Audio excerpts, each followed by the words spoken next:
It's in Medina that the Prophet ultimately comes into political power. And so his prophethood is augmented by his status now as statesman as well. That was not the case in Mecca. In Mecca, he was leading a small, oppressed, marginalized community that did not have the political, economic, or even social wherewithal to self-sustain itself. By the time we move to Medina, however, this changes. Okay? And the Prophet comes to have a political entity. All right? And he comes into power. All right? Okay? And he begins to establish political institutions. All of what we generally normally refer to now as, the main features of Islamic law, rules for marriage, rules for divorce, rules for sale, rules for barter, rules for on interest, rules on commerce. All of these things take place in the Madinian period, not in the Meccan period. Okay? All right? Now, to give you a sense of how Medina differed politically from Mecca, we should note the following.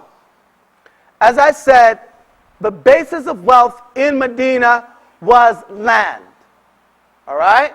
And that meant that if you had a plot of land here, which was the basis of your wealth, you had to protect your land. All right? You cannot just move because you can't take your land with you. All right? So there's a high premium on protecting your territorial possession. All right? So Medina was sort of characterized like this. And you have all of these little agrarian communities. All right? And there are two main tribes in Medina, the Aus and the Khazraj. These communities are all broken down, however, into clans again. All right? And all of these, let's number them.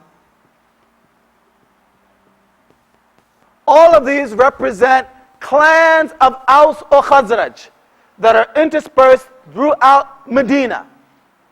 Medina would also be home of another entity that did not exist in Mecca, and that is standing communities of Jews in Medina. The Jews occupied this area over here.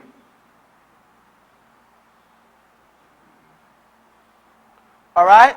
And these are three Jewish tribes. One is the tribe of Bani Qainuqa. The other is the tribe of Bani Nadir. And the third is the tribe of Bani Qurayza. All right? Can you say those names? Bani Qainuqa. Bani Nadir. Bani Qurayza. Now these are the three standing Jewish tribes in Medina. Now the Jewish tribes in Medina were Arabicized. They spoke Arabic. They were religiously Jewish. And their leaders still knew Hebrew. But they were Arabicized. And they had Arabic names. All right? Spoke Arabic. They were also very wealthy. The Jewish tribes of Medina occupied something along the lines of 60% of the most arable land in Medina. Okay? Now, obviously in this kind of environment, turf is very important. Okay? And what you have here in Medina, in each of these areas, these little thick black lines I'm drawing, these are fortresses. called utn. You don't have to remember that. But these are fortresses, okay? And they are fortresses that are, first of all, when an impending attack is anticipated. You go up in the tower and you look out and you survey what's going on, all right? And then you can put your men on the field to weather that particular attack, all right? Under extreme conditions, you may be forced to retreat into your fortress to protect your life, even if you can't protect your land.